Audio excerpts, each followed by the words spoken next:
వారి బ్రహ్మోత్సవాలకు మీ అందరికీ స్వాగతం. ఏప్రిల్ 2, 3, 4, 5 తారీఖుల్లో మన గిద్దలూరు నియోజకవర్గం జె. పుల్లల చెరువు గ్రామం నెమలిగుండ్ల రంగనాయక స్వామి ఆలయ ప్రాంగణమునందు జరుగును.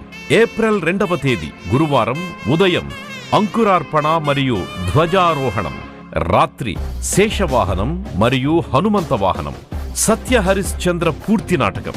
ఏప్రిల్ 3వ తేదీ శుక్రవారం స్వామివారి కళ్యాణం, గరుడ వాహనం మరియు గజవాహనం.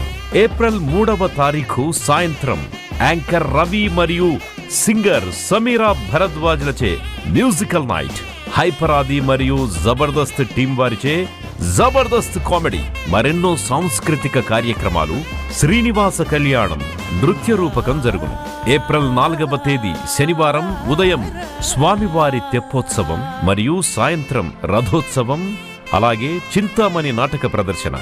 ఏప్రిల్ 5వ తేదీ ఆదివారం స్వామివారి చక్రస్నానం కార్యక్రమంతో బ్రహ్మోత్సవాల ముగింపు కార్యక్రమం. ప్రత్యేక ఆకర్షణగా ఏప్రిల్ 4వ తేదీ మరియు 5వ తేదీల్లో ఎద్దుల పందాలు మరియు గుండు పందెం జరుగును. ప్రత్యేక ఆకర్షణగా భారీ ఎగ్జిబిషన్ మీ అందరికీ అందుబాటులో ఉంటుంది. గిద్దలూరు మరియు పరిసర ప్రాంత ప్రజలు, తెలుగు ప్రజలందరూ విచ్చేసి శ్రీ నెమలిగుండ్ల రంగనాయక స్వామి వారి బ్రహ్మోత్సవాలను విజయవంతం చేయవలసిందిగా కోరుచున్నాం. ఇట్లు మీ ముత్తుముల అశోక్ రెడ్డి, గిద్దలూరు నియోజకవర్గ శాసనసభ్యులు.